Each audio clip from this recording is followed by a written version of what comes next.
Yes, I get a lot of these noises from the Western press. And if they criticize our democracy, it's not because they lack information. It is because they think they are also political players in our.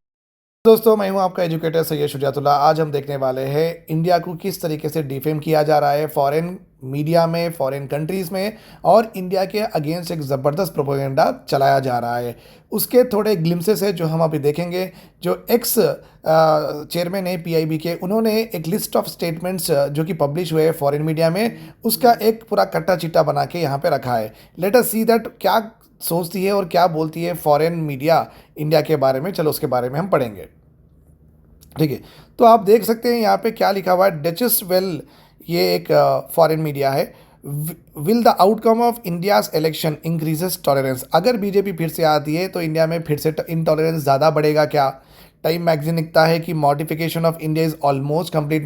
मतलब क्या है, जो हिंदू राष्ट्र की बात होती है, जो हिंदुत्व की बात होती है, क्या गवर्नमेंट अभी की गवर्नमेंट वो उसका गोल फुलफिल कर चुकी है? बट आपको भी पता है, मेरे को भी पता है कि इंडियन गवर्नमेंट ने कभी ऑफिशियली हिंदू राष्ट्र की बात कभी नहीं की है। ना पीएम मोदी जी ने कही है, ना किसी और ने कही है। बट ये टाइम्स मैगजीन वाले इस तरीके से लिख रहे हैं, ठीक है। और आप ये भी देखते हैं कि financial times, India's BJP the world most ruthless efficient political party.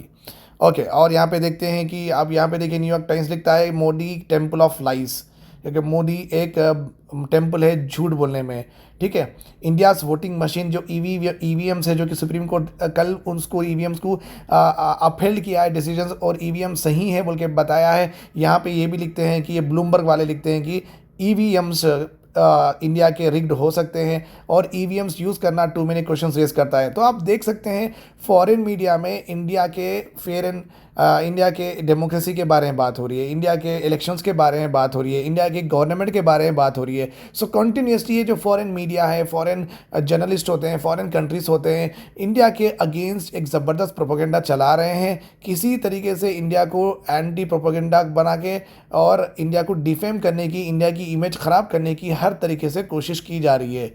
और बोला यह जा रहा है कि इंडिया अपने कॉन्स्टिट्यूशनल जो भी वैल्यूज़ होते हैं उसको अपहेल नहीं कर रहा है, तो ये क्रिटिसिज्म चल रहा है।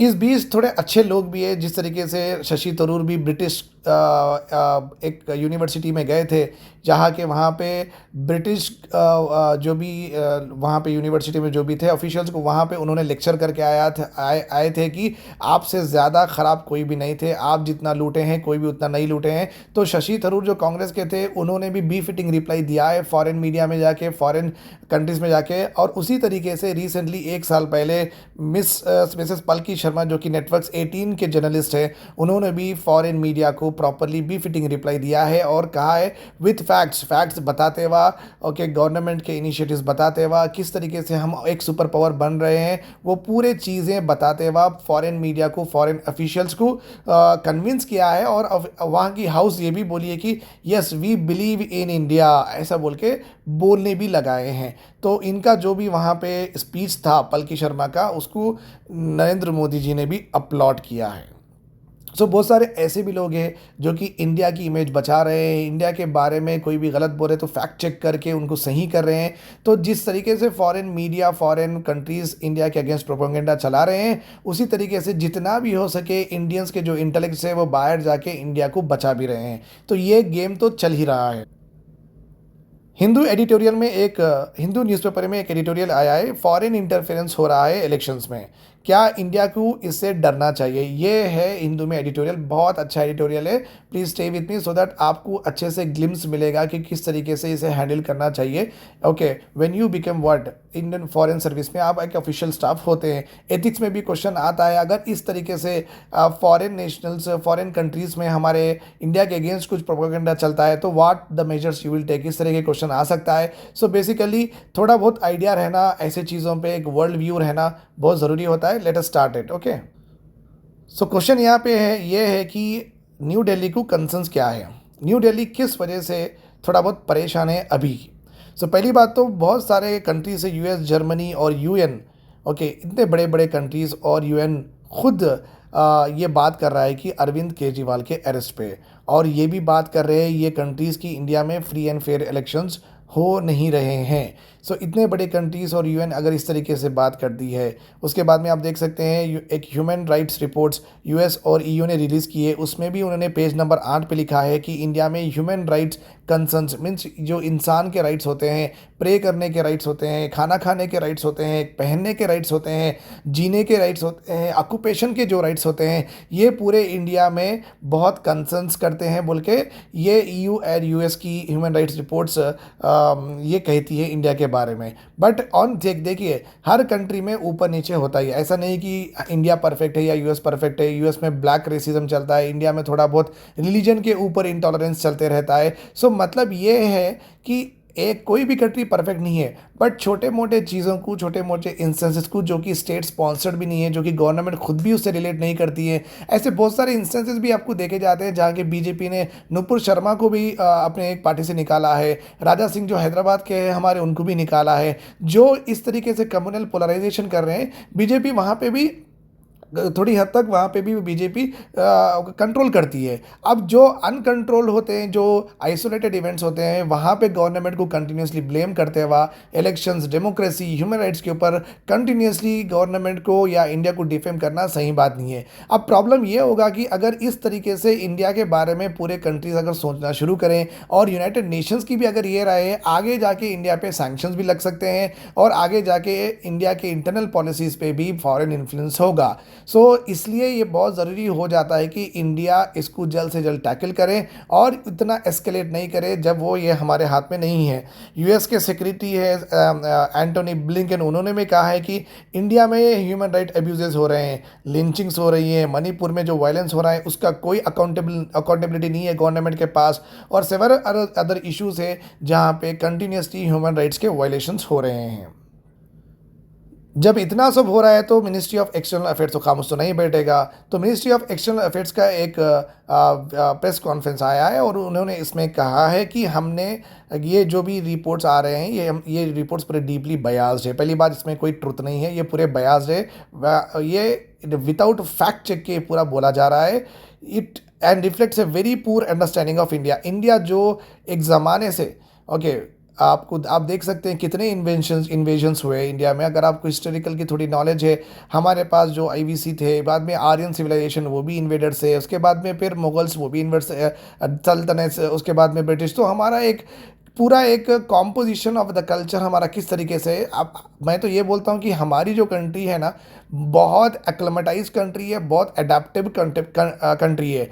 हम धोती भी पहनते हैं तो हम सूट भी पहनते हैं, तो हमारे कल्चर, और शेरवानी भी पहनते हैं, ठीक है। धोती हमारी एंशंट सिविलाइजेशन की एक हो सकती है, व्हाट आई से इज़ दैट मार्क। और अगर हम शेरवानी पहनते हैं तो फिर वो मुस्लिम इन्वेजन, सल्तनत और मुगल्स की हो सकती है। जब हम सूट पहनते हैं तो ब्रिटिश से, वहाँ से वेस्टर्न से आया है, या जीन्स पहनते हैं तो आया है। तो आप देख सकते हैं कि हम जितना एक कॉम्पोजिट, एक प्लूरलिस्टिक कल्चर में हम रहते हैं ना, मेरे ख्याल से कौन सी भी कंट्री इतना अडाप्ट नहीं करी है जितना हम अडाप्ट करें हैं, ठीक है। तो अब इंडिया तो अब बोलेगा ही ऑब्वियसली, देखिए आप जो बोल रहे हैं हम तो उसको वैल्यू नहीं देंगे, we will not attach any value to it. आपकी जो भी बातें हैं, जो भी आप लिख रहे हैं वो बेबुनियाद है, बेमतलब है, विदाउट फैक्ट चेक के आप बोल रहे हैं। So we are having no interest in your blah blah, okay. So उसके बाद में इंडिया ने और एक भी चीज़ उठाई है कि जो एम्बेसीज और डिप्लोमेट्स होते हैं वो बेकार में इंडिया के इंटरनल अफेयर्स में इंटरफेयर कर रहे हैं। सो ऑलरेडी इस तरीके का इंटरफेरेंस देखा गया है कनाडा के एम्बेसडर्स में। कनाडा के एम्बेसडर्स ऑफिशियल क्या करें, जब असैसिनेशन ऑफ निज्जर हुआ था, निज्जर एक प्रो खालिस्तानी लीडर थे, उनका असैसिनेशन हुआ था कनाडा में, ठीक है। तो फिर उसके बाद में कनाडा के ऑफिशियल्स बेकार में क्या है, इंडिया के अगेंस्ट बोलना शुरू करें। एक्चुअली ऑफिशियल्स जो होते हैं, फॉरेन एम्बेसडर्स जो होते हैं, उनको ये अथॉरिटी होती भी नहीं है कि किसी गवर्नमेंट को क्रिटिसाइज करें। गवर्नमेंट को क्रिटिसाइज करती है, फॉरेन डिप्लोमेट्स खामोश, उनका काम रहता है कि वो जो भी हो रहा है वो गवर्नमेंट तक पहुंचाए और गवर्नमेंट से ऑफिशियल स्टेटमेंट आए। बट यहाँ पे हो क्या रहा है, जहाँ बोले वहाँ फॉरेन डिप्लोमेट्स इंडिया के बारे में कुछ भी बोलना शुरू कर दे रहे हैं, ठीक है, राइट। और अब जो चल रहा है पूरी दुनिया में, पूरे वर्ल्ड में, पूरे फॉरेन मीडिया में अब जो चल रहा है वो है इंडिया के इलेक्शंस और डेमोक्रेसी के ऊपर उंगलियां उठाई अगेन जा रही है। इवन पीएम मोदी ने दो न्यूज़ चैनल्स को, दो न्यूज़ एजेंसीज को दिया है, Financial Times and Newsweek में। ये दो न्यूज़ एजेंसी है जहां पे पीएम मोदी जी ने उनको इंटरव्यू दे के कहा है कि इंडिया पहले से ही डेमोक्रेटिक है, सेक्युलर है, सोशलिस्टिक है, हम रिपब्लिक है। सो हम शेयर्ड वैल्यूज़ से चलते हैं। शेयर्ड वैल्यूज़ का मतलब है रीजन वैल्यू शेयर करता है। आपका तेलंगाना रीजन हो, महाराष्ट्र रीजन हो, हम एक शेयर्ड वैल्यू में काम करते हैं। हम हमारे रीजन की जितनी भी डाइवर्सिटी है हम एक दूसरे से अडाप्ट करते हैं। हमारे जो भी रिलीजन से हम एक दूसरे की शेयर करते हैं, उसकी वैल्यू करते हैं। कम्युनिटी से, कास्ट है, हमारे पास कितना डाइवर्सिटी है, ये पूरी डाइवर्सिटी को हम एक दूसरे से शेयर करके आगे बढ़ते हैं और एक सुपर पावर और डेवलप्ड कंट्री बनते हैं।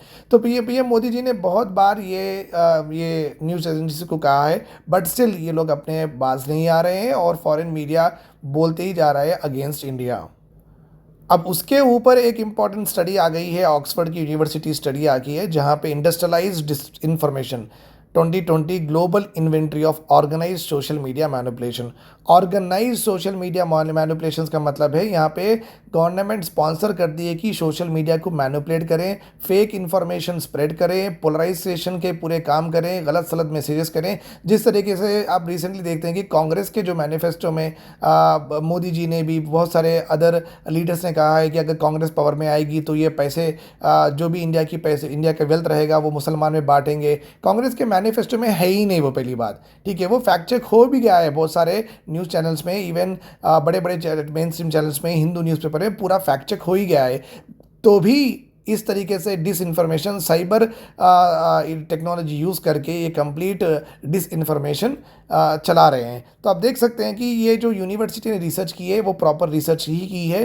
81 कंट्रीज़ में इस तरीके के साइबर मैनिपुलेशंस होंगे और प्रोपेगेंडा चलाया जाएगा अगेंस्ट वन पार्टी और उनको गलत सलत वो पार्टी के बारे में बोला जाएगा जो कि फैक्ट्स नहीं है।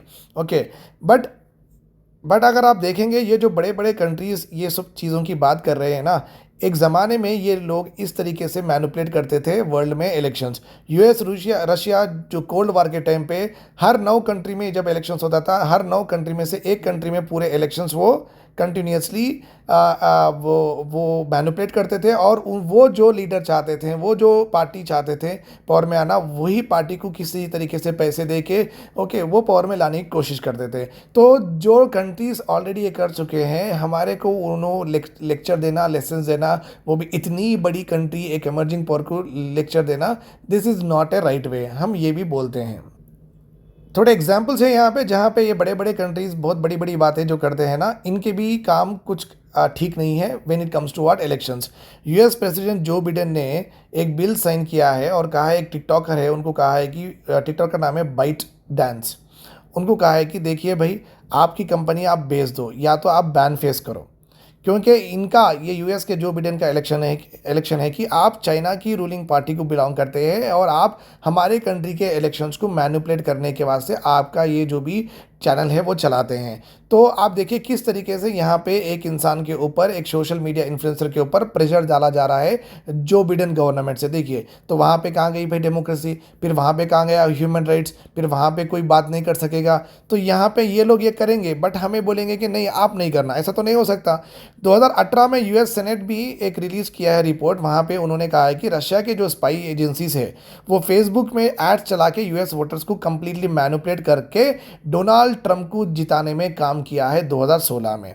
कनाडा में भी एक इन्वेस्टिगेशन हुआ है जहाँ पे फॉरेन इंटरफेरेंस देखा गया है उनके इलेक्शन में, और ये फॉरेन इंटरफेरेंस जो भी था और कनाडान इलेक्शंस में वो स्पॉन्सर किया गया है Russia, China, Iran, Pakistan and even India ने भी बोला ये जा रहा है कि ये अब ऑब्वियसली वो लोग प्रूफ तो नहीं दिए हैं ये सब चीज़ों के बारे में, बट ये बोले कि इंडिया ने भी किसी ना किसी तरीके से कनाडा के इलेक्शंस को मैनिपुलेट करने की कोशिश की है।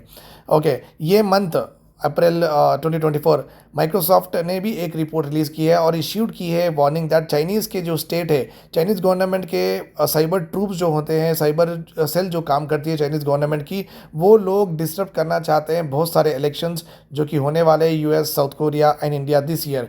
वो लोग आर्टिफिशियल इंटेलिजेंस जनरेटेड कंटेंट करेंगे और किसी तरीके से यहाँ पे जो इलेक्शंस हो रहे हैं वहाँ पे मैनिपुलेट करेंगे। सो बोलने का मतलब यही है कि जब खुद के ऊपर आती है तो ये आप कुछ भी बिल लाएंगे और लोगों को डेमोक्रेटिक राइट से रोकेंगे, बात करने से रोकेंगे, गवर्नमेंट को क्रिटिसाइज करने से रोकेंगे। बट अगर दूसरे कंट्रीज़ अपने कंट्रीज़ को डिफेम करते हैं, अगर इंडिविजुअल्स खुद के ओन कंट्रीज़ को डिफेम करते हैं, अगर हम वहाँ पे थोड़ी पाबंदी लगा देते हैं तो फिर वो हमें बोलेंगे कंप्लीटली ह्यूमन राइट्स वायलेशंस हो गया है। एज ए डिप्लोमेट आप क्या करेंगे? अगर ये क्वेश्चन आ सकता है, अगर आपको इंटरव्यू में पूछा जाएगा कि अगर इस तरीके से फॉरेन प्रोपेगेंडा चल रहा है इंडिया के अगेंस्ट तो आप क्या करेंगे? सो पहली बात है कि it is necessary to do research study. Research करना ज़रूरी है, वो लोग क्या एलिगेशंस लगा ले रहे हैं, rather than make allegations of a foreign hand without substantiating them with proof. Okay, बिना प्रूफ के किसी कंट्री का फॉरेन हैंड है हमारे इलेक्शंस में बोलना सही नहीं है। वो कनाडा रहो व यूएस रहो, चाइनीज से, आप पहले प्रूफ बताइए। बाकी आपके इलेक्शंस में आप बोल रहे हैं कि इंडिया का इंटरफेरेंस है, आप प्रूफ बताइए।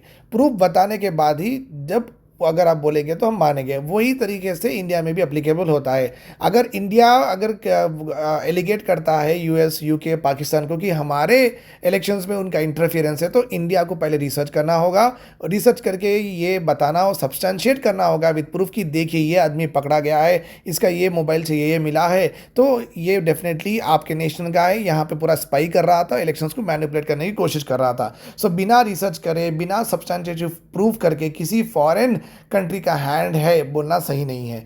इन the age of artificial intelligence and deep fake, India को ये भी बहुत ज़रूरी है कि हम अपनी टेक्नोलॉजी इंप्रूव करें और इस तरीके से आर्टिफिशियल इंटेलिजेंस, डीप फेक्स जो भी होते हैं उसको तुरंत उसको प्रॉम्प्ट उसको रिकग्नाइज करके उसको पकड़ के उसका फैक्ट चेक करके ये फिर से गवर्नमेंट इसको रिलीज़ कर सकती है विद फैक्चुअल इन्फॉर्मेशन।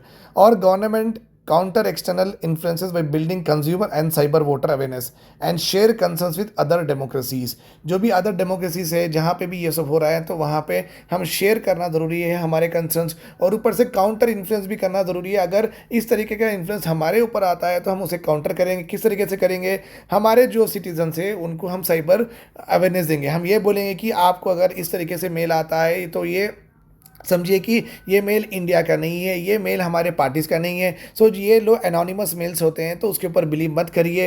ये और इंडिया के जो भी पॉलिटिकल पार्टीज़ है वो सामने आके प्रॉपरली उनके जो भी मैनिफेस्टोस होते हैं ऑफिशियली अगर अनाउंस करते हैं या उनके डिसीजंस इंडिया ऑफिशियली अनाउंस करती है गवर्नमेंट के डिसीजंस, तो अगर इस तरीके से करेंगे तो ऑब्वियसली वो पब्लिक डोमेन में सही तरीके से होगा। अवेयरनेस करना बहुत ज़रूरी है। अगर कोई ऐसी चीज़ होती है सोशल मीडिया में जहाँ पे बहुत सारा रॉन्ग फॉरवर्डिंग मैसेजेस आ रहे हैं तो गवर्नमेंट तुरंत उसको स्टॉप करके उसके ऊपर कार्रवाई करके वो ऐसा नहीं है, ये ऐसा है बोल के बताना बहुत ज़रूरी है। उसका जो भी सही जो है वो ट्रू जो है इंफॉर्मेशन गवर्नमेंट को दिखाना ज़रूरी है अगर इस तरीके का प्रोपेगेंडा चलता है। ऑलरेडी पीआईबी ने ये काम शुरू किया है। अगर आप पीआईबी के वेबसाइट पे जाते हैं तो the moment you go into the website of PIB, आपको होम पेज पे आपको मिलेगा फैक्ट चेक का आपको एक कॉलम मिलेगा। तो आप देख सकते हैं इंडिया ने साइबर वोटर्स के जो भी अवेयरनेस है वो बढ़ाने के लिए ये काम तो शुरू किया है। अगर फॉरेन मीडिया कुछ बोलता है इंडिया के अगेंस्ट तो हम वो फैक्ट चेक में बता देंगे, देखो भाई ऐसा नहीं है, ऐसा है। ठीक है, so this is all about today's lecture. I hope this is all clear to you and please do like, share and subscribe and hit the bell icon so that next time when I upload the video you will get this video. Okay.